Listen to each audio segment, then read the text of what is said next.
Jemaat dan sahabat yang dikasihi Tuhan Yesus Kristus, salam jumpa di hari yang penuh berkat yang Tuhan anugerahkan kepada kita. Harapan saya, kita semua dalam keadaan baik dan sehat. Sebelum kita mendengarkan firman Tuhan, marilah kita berdoa. Damai sejahtera Allah yang melampaui segala akal, itulah yang memelihara hati dan pikiranmu di dalam Kristus Yesus Tuhan kita. Amin. Firman Tuhan bagi kita pada hari ini tertulis dari surat kiriman Rasul Paulus kepada jemaat di Roma, Roma pasal 8 ayat 21. Tetapi dalam pengharapan, karena ciptaan itu sendiri juga akan dimerdekakan dari perbudakan kebinasaan dan masuk ke dalam kemerdekaan dan kemuliaan anak-anak Allah. Demikian tertulis. Kita bersyukur oleh anugerah dan kasih Tuhan, kita diberi kesempatan menikmati hari baru, dan kita imani berkat Tuhan selalu baru setiap pagi. Tema renungan kita pada hari ini adalah pengharapan anak-anak Allah. Pengharapan anak-anak Allah. Perikop ini dari ayat yang kita baca merupakan bagian dari perikop yang berjudul pengharapan anak-anak Allah. Dinyatakan dalam perikop ini bahwa penderitaan yang kita alami sekarang dalam perjalanan kehidupan kita itu tidak sebanding dengan kemuliaan yang akan dinyatakan kepada kita. Itu tentu berlaku bagi orang percaya. Jadi kalaupun dalam iman, dalam kita mengikut Tuhan, dalam kita berkomitmen untuk setia kepadanya, ada penderitaan, itu tidak sebanding dengan kemuliaan yang akan dinyatakan kepada kita. Karena kita punya pengharapan di dalam Tuhan. Karena itu apa yang mau kita renungkan dan pelajari dari tema pada hari ini. Yang pertama, setiap kita memiliki kelemahan dan penderitaan. Setiap kita memiliki kelemahan dan penderitaan. Ini harus dipahami secara benar. Ketika kita memahami bahwa kita memiliki kelemahan dan penderitaan, maka itu akan menjadi sumber persoalan, beban hidup. Jika kita menghadapinya dengan kekuatan kita sendiri dan kita tidak berharap kepada Tuhan. Jadi orang yang tahu dirinya punya kelemahan, punya penderitaan, kelemahan, penderitaan menjadi bagian dalam hidupnya, namun dia tidak berharap kepada Tuhan, lalu dia tidak datang kepada Tuhan, menolong, meminta agar Tuhan menolong dia menghadapi kelemahan dan penderitaannya, maka hidup akan begitu-begitu saja. Kita punya keinginan daging, kita lemah.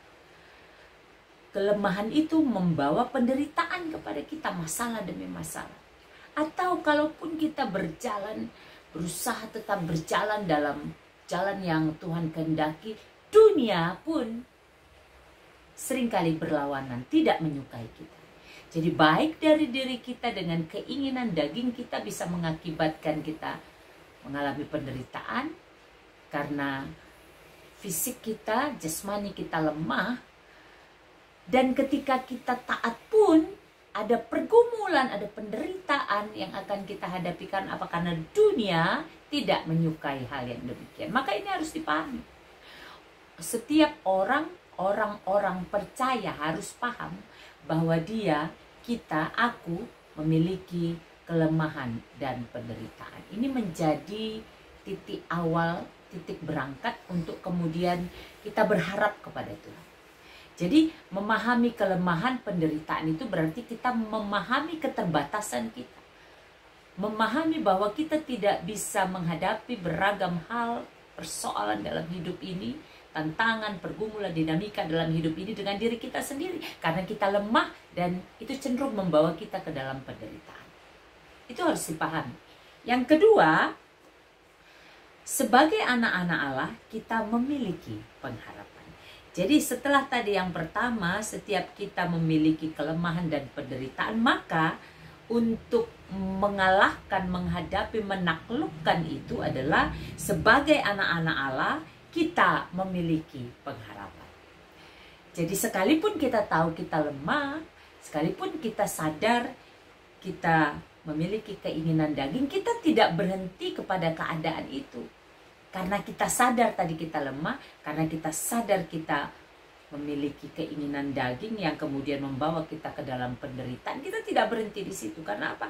Sebagai anak-anak Allah kita memiliki pengharapan. Kita mau kehidupan kita lebih baik lagi, kita mau kehidupan kita dibarui.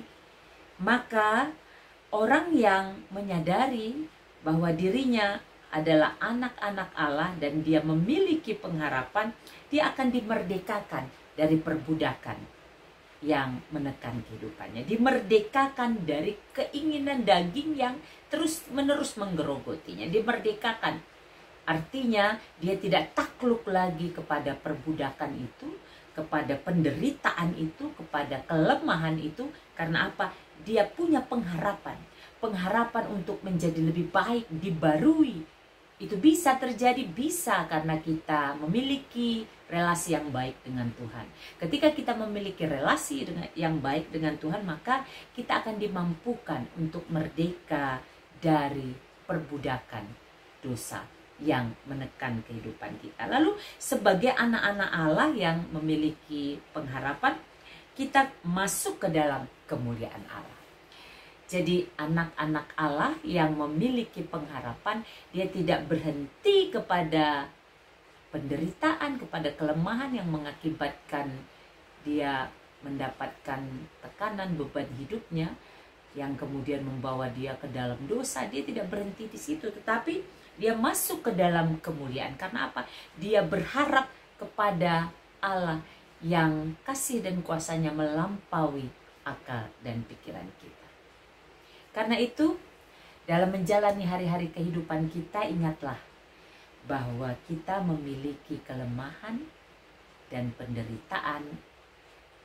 Kita lemah, kita menderita. Karena apa? Karena keinginan daging kita dan karena dunia yang punya beragam hal yang membawa, menghasut, mencoba mengajak kita kepada beragam pergumulan.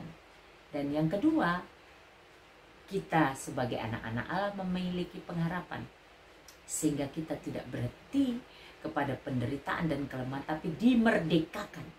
Dimerdekakan berarti Allah yang memerdekakan kita, karena kita punya relasi yang baik dengan Tuhan. Hubungan kita dekat, erat, melekat. Kita datang kepadanya dalam ibadah kita, doa kita, pembacaan kitab suci, persekutuan orang percaya, dalam berbagai relasi kepada Tuhan. Kita datang, kita dimerdekakan, kita tidak terikat lagi kepada penderitaan itu, tapi kita dibebaskan, dimerdekakan untuk kemudian masuk ke dalam kemuliaan Allah. Kita akan melihat kemuliaan Allah dalam hidup kita. Hidup kita diberkati, dan hidup yang diberkati itu kemudian kita pancarkan juga menjadi berkat bagi sesama, sehingga dari kehidupan kita Tuhan dimuliakan. Kita berdoa.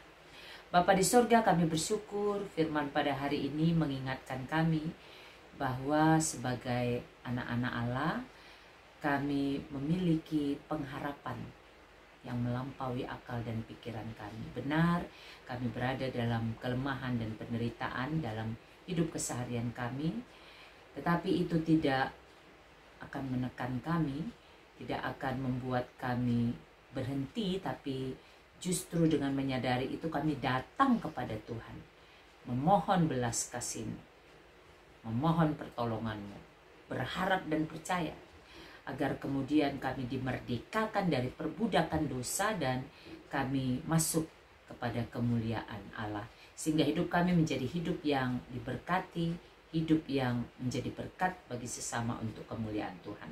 Berkatilah keluarga kami, seluruh jemaat Tuhan, hamba Tuhan, bangsa dan negara kami, dan setiap orang yang saat ini mungkin sedang berbeban berat dengan beragam kelemahan dan penderitaan mereka. Tuhan berbelas kasih. Ingatkan selalu bahwa sebagai anak-anak Allah ada pengharapan di dalam Tuhan. Dengan pengharapan itulah kami menghadapi beragam pergumulan kehidupan kami, dan kami dimampukan menyelesaikan, melampaui, dan menjadi pemenang. Terima kasih Bapa, Berkati segala apa yang kami harapkan dan rencanakan. Kami mau mengandalkan Tuhan saja. Kami percaya Tuhan yang maha baik memberikan yang terbaik.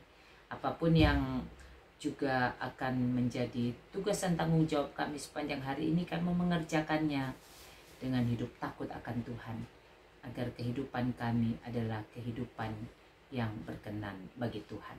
Terima kasih Bapa, kami masuk hari baru ini dengan ucapan syukur di dalam nama Yesus Tuhan dan Juru Selamat kami yang hidup. Amin.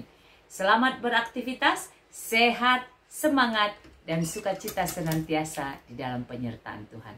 Tuhan Yesus memberkati.